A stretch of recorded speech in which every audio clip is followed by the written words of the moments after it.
Hello everyone. So you are watching DecodeNet JRF Political Hub.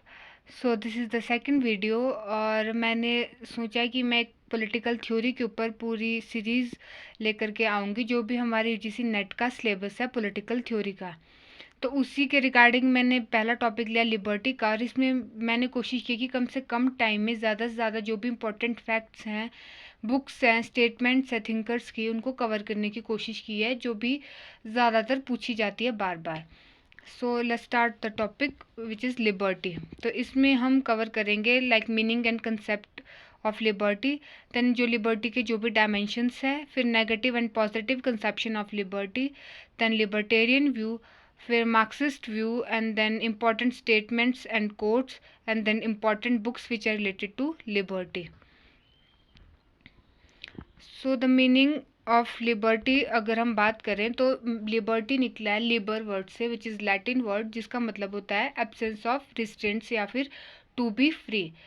तो लेकिन अगर हम बात करें लिबर्टी की तो लिबर्टी जो है वो दो डाइकोटोमी के बीच में फंसी हुई एक मतलब ऐसी चीज़ है। फॉर एग्जांपल की हम बात करें एक तरफ अगर हम इंडिविजुअल को ले और दूसरी तरफ सोसाइटी को ले तो उनके बीच का जो भी कॉन्फ्लिक्ट चलता है उसी के रिगार्डिंग जो है लिबर्टी लाई करती है उनके कॉन्फ्लिक्ट के बीच में। It involves the adjustment of claims between individual and the society. ये जो लिबर्टी का कंसेप्ट था ये फेमस कब होने लगा? During the 17th and 18th century in Europe. तो अगर हम बात करें इसकी डेफिनेशंस की तो अलग अलग थिंकर्स ने अलग अलग तरीके से लिबर्टी को डिफाइन किया। For example J.S. मिल, उन्होंने डिफाइन किया liberty is freedom from interference, यानी कि किसी भी एक्सटर्नल ऑब्जेक्ट से जिसे कि हम नॉर्मल टर्म्स में स्टेट के साथ कंपेयर करते हैं कि स्टेट का इंटरफेरेंस ना होना किसी भी बंदे की लाइफ में। देन बर्लिन ने दो कंसेप्ट दिए थे लिबर्टी के, नेगेटिव एंड पॉजिटिव लिबर्टी, जो कि आगे कवर किए गए हैं। देन हॉब्स ने डिफाइन किया था that liberty is the absence of external impediments, और ये क्वेश्चन जब पहले भी पूछा जा चुका है यूजीसी नेट में।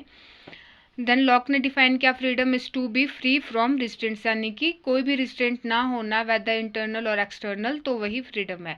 देन बेंजामिन कॉन्स्टेंट, ये भी क्वेश्चन रिपीटेड है कि उन्होंने जो है दो कंसेप्ट दिए थे लिबर्टी के लिए, liberty of ancients and liberty of moderns. वो बोलते हैं कि पुराने टाइम में जो लिबर्टी का कंसेप्ट था ना वो कंसर्ट था आपकी कलेक्टिव लिबर्टी के साथ, है ना, कि फॉर एग्जांपल लिबर्टी की बात होती थी for all the people there, और या फिर कम्युनिटी के लिए, पूरी कम्युनिटी के लिए बात होती थी।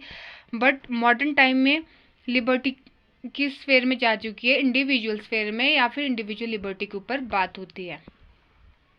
देन अगर हम बात करें डायमेंशंस ऑफ लिबर्टी की तो सबसे पहला आता है सिविल लिबर्टी, जिसके बारे में बार्कर ने बताया। According to Barker, civil liberty is the liberty of man in the capacity of individual person, यानी कि उन्होंने बताया इसको एज अ पर्सनल लिबर्टी। जो बंदा एक नॉर्मल ह्यूमन बींग होते हुए जो ऑब्जर्व करता है वही क्या है? सिविल लिबर्टी है। उनकी फेमस बुक भी है principles of social and political theory. Books जो है वो काफ़ी ज़्यादा पूछी जाती है मतलब इन एग्ज़ाम्स में। तो इसके लिए मैंने लास्ट में टेबल भी बनाया समरी नोट्स के लिए, तो वहाँ पर भी मैंशनड है। देन उन्होंने बात की थी तीन कंसेप्ट्स की, जिसमें उन्होंने दिए थे physical freedom, intellectual freedom and practical freedom. Physical freedom वो बोलते हैं कि लाइक कि कोई भी फिजिकल हार्मनेस नहीं होनी चाहिए किसी बंदे को, या कोई इंजरी नहीं होनी चाहिए। देन इंटेलेक्चुअल फ्रीडम में वो बोलते हैं कि अपने थॉट्स को या बिलीव्स को एक्सप्रेस करने की फ्रीडम होनी चाहिए। देन प्रैक्टिकल फ्रीडम, उसमें वो बात करते हैं कि फ्रीडम ऑफ कॉन्ट्रैक्ट की, यानी कि कोई भी बंदा किसी दूसरे के साथ जो है वो कोई भी कॉन्ट्रैक्ट साइन कर सके, उसके ऊपर किसी थर्ड पार्टी की विल ना हो। देन दूसरा डायमेंशन आता है पॉलिटिकल लिबर्टी का। सिविल लिबर्टी होती है जो वो एज अ पर्सन इंजॉय करता है, वाइल पॉलिटिकल लिबर्टी इज जो कि वो एज अ सिटीजन इंजॉय करता है। तो विलियम ब्लैकस्टोन ने डिफाइन किया that political liberty means power of curbing government. ये भी काफ़ी इंपॉर्टेंट स्टेटमेंट है, तो इन स्टेटमेंट को भी नोट कीजिएगा। देन बार्कर बोलते हैं कि नहीं, political liberty is not the curbing of government, but ये क्या है? Political liberty is of constituting and controlling the government. Then आता है third dimension which is economic liberty. Economic liberty belongs to a man in his capacity as a worker, यानी कि जब वो कहीं पे कुछ काम करा तो इकोनॉमिक लिबर्टी वहीं से कंसर्न होती है उसके साथ। दिस इज़ द स्फेयर जहाँ पर जो है there is the adjustment of claims between liberty and equality. क्योंकि होता क्या, फॉर एग्जांपल हम कैपिटलिज्म का लेते हैं, वहाँ पर क्या होता है, वर्कर्स काम कर रहे हैं, लेकिन अगर हम देखें तो कहीं ना कहीं अगर कैपिटलिज्म का वो देखें तो उसमें तो यही है कि जितना वो काम करेंगे उस हिसाब से उनको वेजेस मिलते जाएंगे, जिससे कई बार उनका एक्सप्लॉयटेशन भी होता है वर्कर्स का। बट वो बोलते हैं कि इसमें इक्वालिटी का होना भी ज़रूरी है, हमें दूसरे डायमेंशन की तरफ भी देखना होता है। तो इकोनॉमिक लिबर्टी जो है वो लिबर्टी और इक्वालिटी के बीच में काइंड ऑफ एक कॉन्फ्लिक्ट के रूप में फंस जाती है। In short it is the economic sphere जहाँ पर जो है नेगेटिव और पॉजिटिव लिबर्टी वो डायरेक्ट कॉन्फ्लिक्ट में आती हैं। देन आता है अटलांटिक चार्टर। ये भी क्वेश्चन रिपीटेड है, पहले पूछा जा चुका है, जिसमें 4 फ्रीडम्स की बात की थी 1941 में, जिसमें आता है freedom of speech, freedom of worship, freedom from fear and freedom from want. तो ये जो freedom of speech and worship है ये कंसर्न्ड है फ्रीडम टू के साथ, लाइक कुछ करने की फ्रीडम, वाइल जो नीचे की 2 फ्रीडम है वो है आपके फ्रीडम फ्रॉम के साथ, लाइक इन चीज़ों से बचने की फ्रीडम। देन नेक्स्ट आता है नेगेटिव एंड पॉजिटिव लिबर्टी। ये नेगेटिव और जो पॉजिटिव लिबर्टी का कंसेप्ट था ये ईसा बर्लिन ने ही दिया था और उन्हीं से ये निकल के आया था। उन्होंने अपनी बुक 2 कंसेप्ट्स ऑफ लिबर्टी में ये कंसेप्ट दिया था।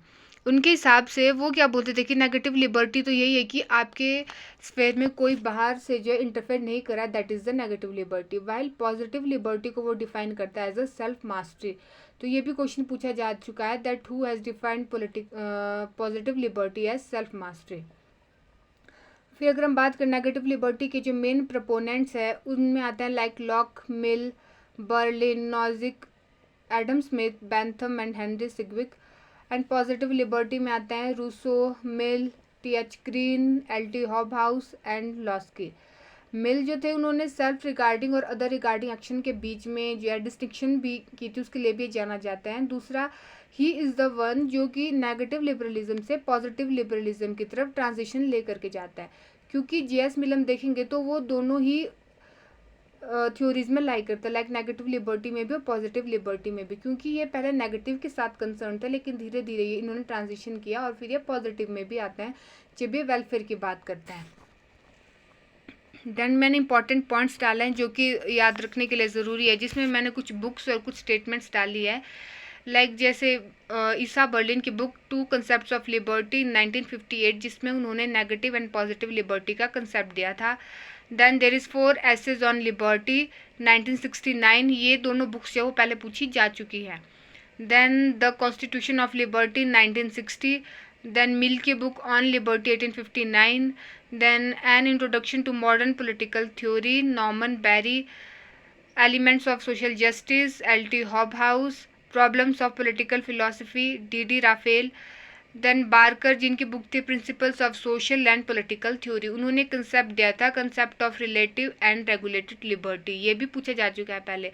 रिलेटिव एंड रेगुलेटेड लिबर्टी का मतलब था कि अगर हम मतलब फॉर एग्जांपल लिबर्टी अगर हम एक्सेस रेंज में दे देंगे तो उससे भी क्या होगा, it will become a licence. तो उस लाइसेंस से बचने के लिए वो बोलते हैं कि थोड़ी रेगुलेशन होना ज़रूरी है स्टेट के द्वारा, तो इसलिए वो रिलेटिव एंड रेगुलेटेड लिबर्टी का कंसेप्ट देते हैं।